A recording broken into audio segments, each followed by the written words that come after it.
Good day, everyone. My name is Vince Gelman. Thank you so much for joining me today.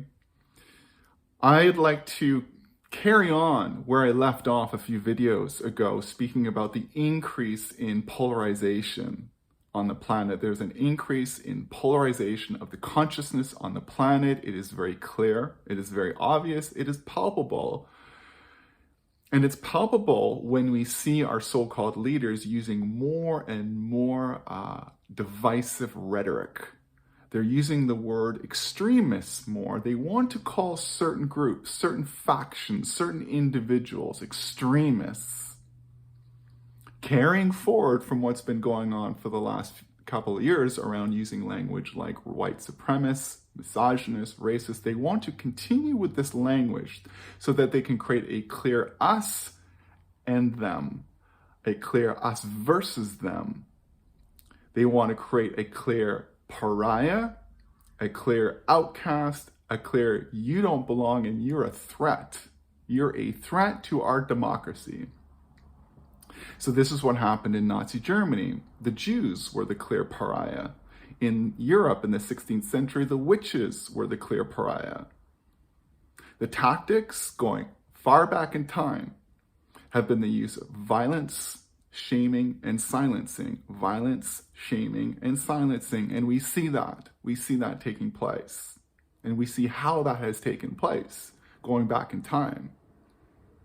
So there is a polarity, a growing polarity. And what I want to do today is to offer an understanding of this that might help you to actually normalize this polarity. This doesn't mean you tolerate the abuse. This doesn't mean you tolerate the rhetoric, that you tolerate the divisive language, the intentions of the dark forces. But when I say normalize, what I'm saying is that you can at least see there's an archetypal pattern taking place where there's a co-arising of dark and light taking place. And that dark is going to do everything it can to stop the rising of light, which is taking place on our planet because we are transitioning out of a 2,160-year age of Pisces into a new 2,160-year age of Aquarius. We're moving into an age of light. We're moving into a golden age. We are an awakening people. And as that light begins to become stronger on this planet, as the consciousness raises, as the cosmic frequencies, the cosmic rays come into our planet more strongly, the dark are going to do everything they can to stop this great rebirth that we're in. Let us remember that we are at the end of what's called the Great Year or Great Cycle, which is a 26,000-year period that involves what's called the precession of the equinoxes. We've moved through the different zodiac signs, 2,160 years each, starting approximately 26,000 years ago. This aligns with the Mayan long count calendar, or long count system of timekeeping. It aligns with the Vedic system of timekeeping with the yugas. So this culminated in 2012. This great year, approximately 26,000 year ended in 2012. That's why 2012 was such an important date to the Mayans.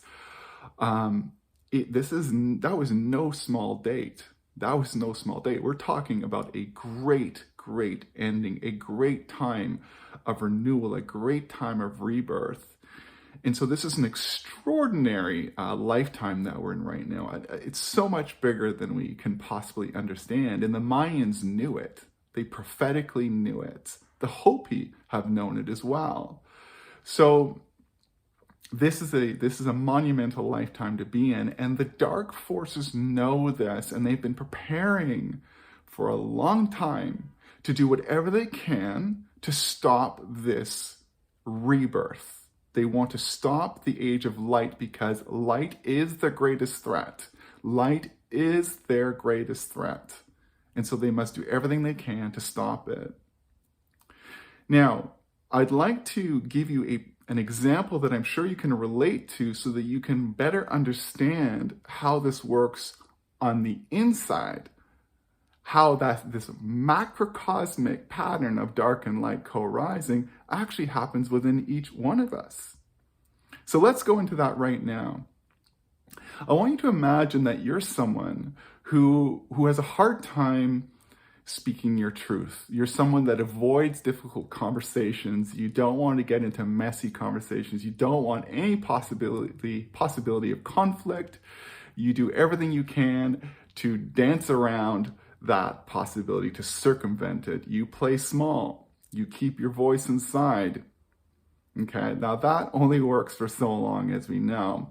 This is a pattern that's very common amongst people that has its roots in past life experiences where we were persecuted for speaking our truth.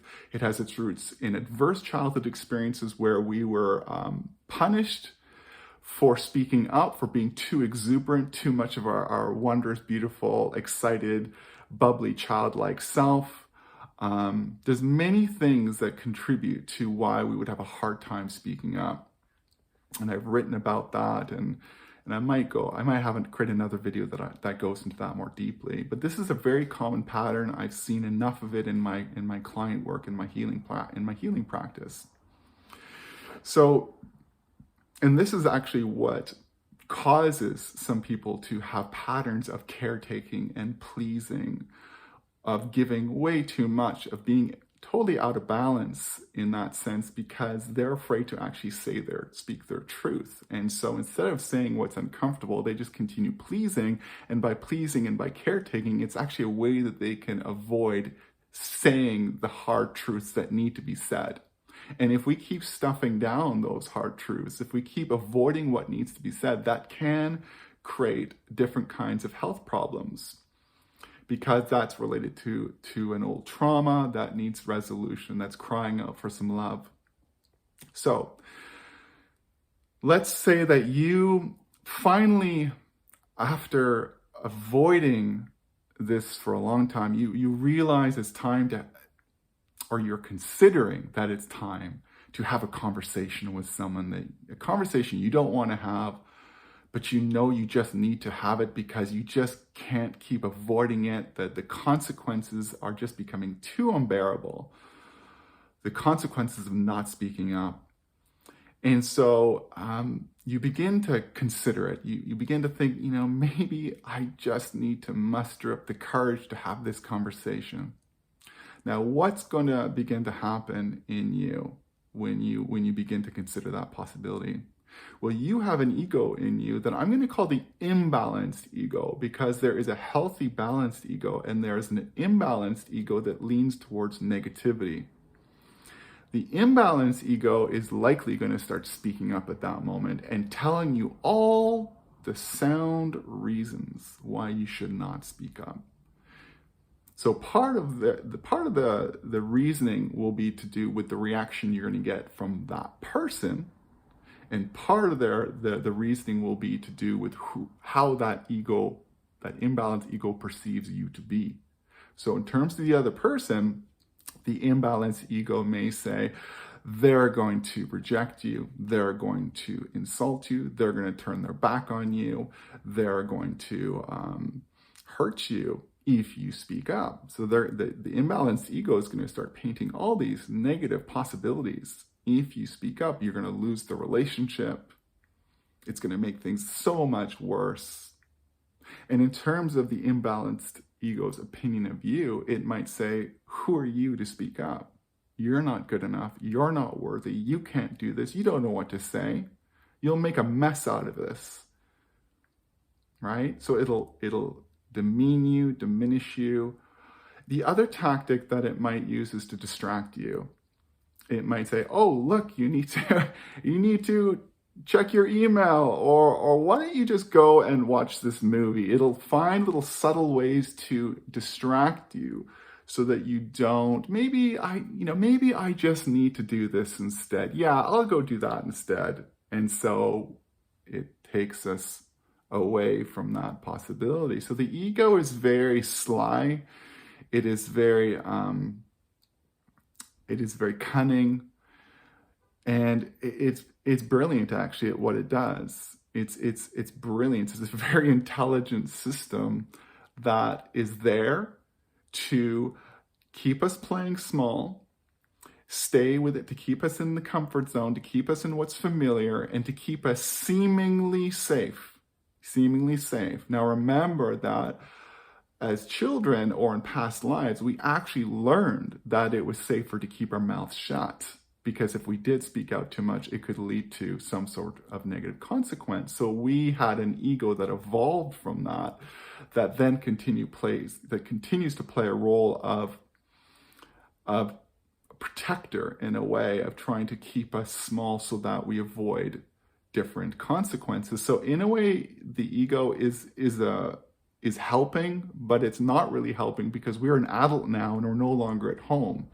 And we don't need to have that sort of protection anymore. We're no longer in that difficult past life when we were tortured or sent to prison or burnt at the stake for speaking up. Okay, so we are an adult now, or a mature adult. We don't need to have that little voice inside of us that's keeping us small. So this is a microcosm. What I'm suggesting here is that this is a microcosm of the macrocosm out there. And I'm gonna further explain this now. So what's happening is that when you move closer to the possibility of speaking up, what you're doing is you're moving closer to your power. And moving closer to your power, you're moving closer to your truth, to your light, to your soul, to your essence. Okay? So think about this as you moving closer to your power, moving closer to your light, and away from the darkness, away from that dark, kind of shadowy realm of I'm not worthy, I can't do it. And so as you move closer to the light in contemplating speaking up, as you move closer to the light, just by thinking about it, let alone actually approaching this person, that darkness co-arises inside and it's trying to stop it. Okay? You can begin to see where I'm going around how there's a mirroring between the macro and the micro. And what's likely going to happen, and I know this has been true for me in various contexts, is that dark voice, that imbalanced ego, will get louder the closer you get to actually having that conversation. That's when we might start sweating, right? Might start shaking. That's when that voice can get really, really loud. It's like, you should not do this. But how many times have we ended up doing something that was very uncomfortable, and then we realized it was not even close to as hard as our ego is making it out to be, or making it out that it would be. You see what I'm saying? This is very dramatized. It's very extreme. It works very hard at trying to keep you small. But what it's actually doing is that it's trying to hold on to control, and it's trying to hold on to supremacy within your consciousness. It doesn't want to lose control. It doesn't want to lose its supremacy. Now, when you hear about people talk about enlightenment, what they talk about an ego death or an ego annihilation or an ego dissolution. In that our fear beneath all other fears, our fear beyond all other fears, is the fear of death. And what that means is not death of the body so much, it's death of the little me, of that illusional self, of that ego self, because our deepest fear is that self will dissolve, and then who am I then? I lose control. I let go of control. I let go of my identity that's been wrapped up in fear and control. I let go of hiding out in the shadows.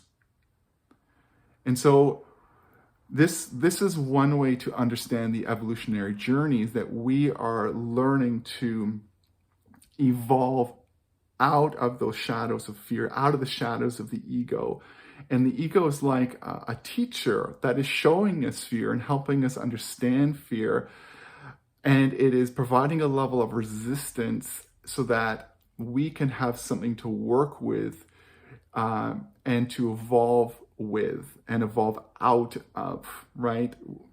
we can't evolve into higher thresholds of light unless there's some contrast, some level of dark. And so the ego represents that inner polarity, that inner duality that we must work with must work with. I wrote a while back that through the many faces of fear, we learn the many faces of love. Through the many faces of fear, we learn the many faces of love. So we are evolving through fear and out of fear into higher thresholds of love.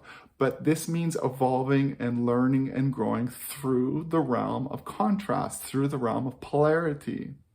And often it is the case that as we move to a new possibility of light, this voice gets loud. Another example I'm going to say very quickly is if you're an artist. I like to use this example. You might have heard me say this before. If you're an artist, you're a painter, and you finally have the idea that you muster up the courage to display your art. You want to show your art to the public, and you think about calling up a gallery or calling up your local community center to rent a space to display your art. Boy, just at that moment when you're thinking about making that phone call or that possibility of sharing your art that you've kept to yourself, partly out of insecurity, boy, when you think of that possibility, that voice is going to come out and it's going to tell you all the reasons why you shouldn't, how they won't like your artwork, etc., etc. So this imbalanced ego is there to keep us in check. It's there to maintain its supremacy ultimately. That's what it's trying to do. It doesn't want to die. So, having said all that, we can now look to the larger picture at play. Now, how I'm going to do that is this. I want you to imagine, I want you to imagine that every human being on our planet makes up one body, one big body of humanity. You can even imagine that the 8 billion humans on the planet represent 8 billion cells. 8 billion cells in this large body. Okay, so we have one big body on Earth, 8 billion cells, 8 billion people making up this one big body. Now, what if the ruling elites, the dark forces, the global cabal, the globalists, however you want to call them, what if they were a symbolic representation of the imbalanced ego for the large body, and that more and more of these cells, the billions of cells, are beginning to light up and their consciousness is rising, and more and more light is coming into that body. And this collective ego, this centralized force, the global cabal, doesn't want anything to do with it. So it responds to the masses in the same way that your personal imbalanced ego responds to your desire to step into your power, your light. Do you see what I'm saying? It does to the many as your ego does to you. And there are similar things that it does. It's on a different scale, and it's different, but it's the same. They use distraction, don't they? Our imbalanced ego tries to distract us, or it does distract us. They distract us. Okay, they may create a war. They may create some sort of local disaster, some sort of riot. They instigate some sort of drama to say, oh, look at that over there. And meanwhile, they can keep doing this over here. They try to keep us distracted by creating different crises, or they do distract us by creating different crises. They use very insulting, demeaning, derogatory language, right? Calling us extremists, racist, misogynists. And our imbalanced ego says, who are you? You're not good enough. You're not worthy. So there's a similarity in how they operate. It's a similar thing. It's different in level of drama and is a difference in level of scale.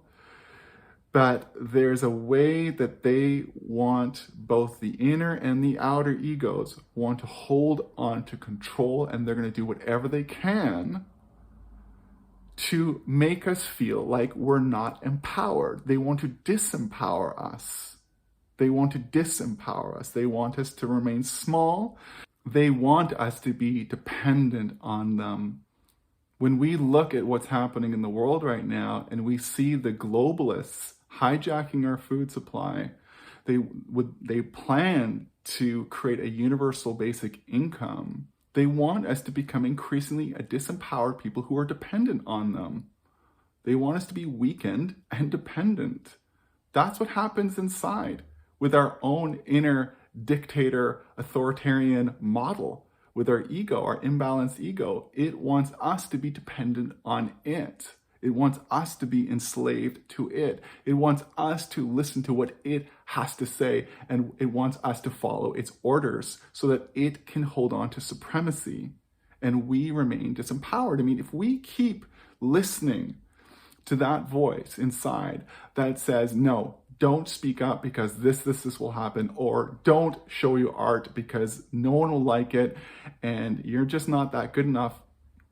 Well, isn't that a dictatorship model? Isn't that authoritarianism? Isn't that, in a way, a mirror to some degree of what's happening out in the world and what has happened going back in time? What if the larger forces out there, the dark forces, the controlling forces, the ruling forces, now and going back into history, what if they have played a role of mirroring our inner ego? The patterns of our inner ego, we live in a hall of mirrors. This is one of the laws of this world that we live in, is that we live in a hall of mirrors. You'll notice that you may break up with one person, but then you attract a new person, and that person has similar tendencies and acts in a similar way. And it's like, why do I keep attracting these same kinds of relationships? Why do I keep attracting a person who does this? Even my boss does this. There are patterns. There are patterns of mirroring that take place. And what if the dark forces out there are mirroring the patterns of our ego? They're just doing it at a very dramatic scale. We have to live, we live in a world of contrast, remember, and that contrast is both within and without. And so I invite you to see it this way, and this is not in any way to condone their actions, but there are just laws of polarity, laws of balance that are within the larger system that we can't avoid. So it's very fascinating, it's very interesting if you see what's happening in the world from this perspective. And what if this invites us to take greater responsibility for our own inner imbalances? And it's not so much about pointing at them all the time, and instead pointing at our own imbalances, our own inner dictator. And what if we transform the world not by simply pointing and pointing and pointing and trying to take down, because how useful has that been going back in time? Because another ego just takes that person's place that was knocked out. What if it's about us looking within? See, if we keep pointing and pointing and pointing, isn't that just a convenient way to not take responsibility for our own shadows? Right? If I just keep making it about them, I don't have to consider that maybe they're mirroring something in a very dramatic, amplified way.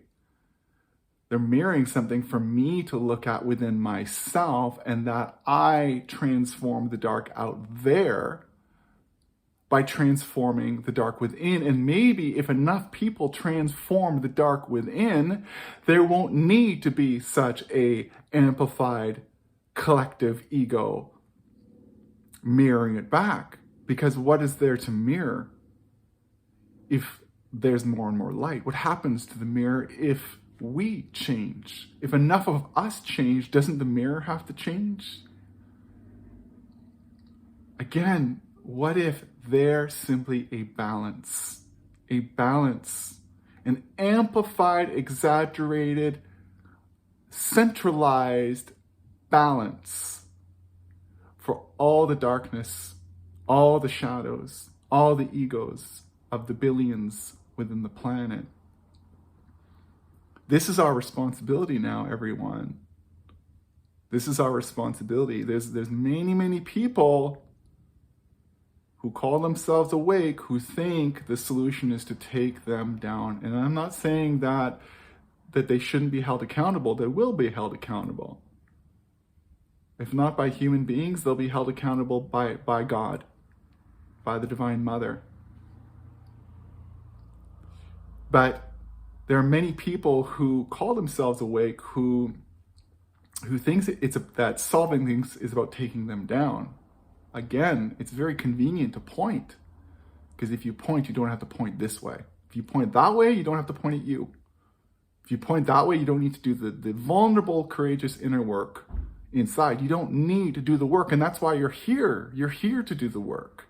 You're here to transform you, and in transforming you, you transform the collective. You transform that whole one body of consciousness. That is our radical responsibility now. That is our radical responsibility, is we transform the one by bringing in the light we are. And that means facing our fears. That means facing our fears, and that means feeling, shedding some tears. That means expressing what needs to be expressed. That means no longer hiding from what we've been hiding from for a long time. That's what this time is about, everyone. So I hope that what I've shared with you all today helps to bring a higher perspective to this polarization of consciousness, and that this perspective actually normalizes what's going on, this co-rising of dark and light. And again, we're not here to condone their actions, but what I mean by normalizing it is that it's a recognition that this is an archetypal pattern, this co-rising of dark and light, and that this co-rising that is happening out there is actually not separate from our inner co-arising. And what if they're just one system of dark and light interplay, one system? And so I want to bring this to you as a unique perspective that I hope is helpful. And I want to remind you all that I'm regularly leading healing and activation online ceremonies, and I have them pretty much every weekend right now. And these ceremonies really can support you to accelerate your journey of empowerment, of transmuting those shadows and embracing more of the light. As always, and I'll put a link in the description, and as always, thank you so much for listening and watching. Please share, please comment, please click notifications, all that jazz. You know what to do. Thank you. Take good care.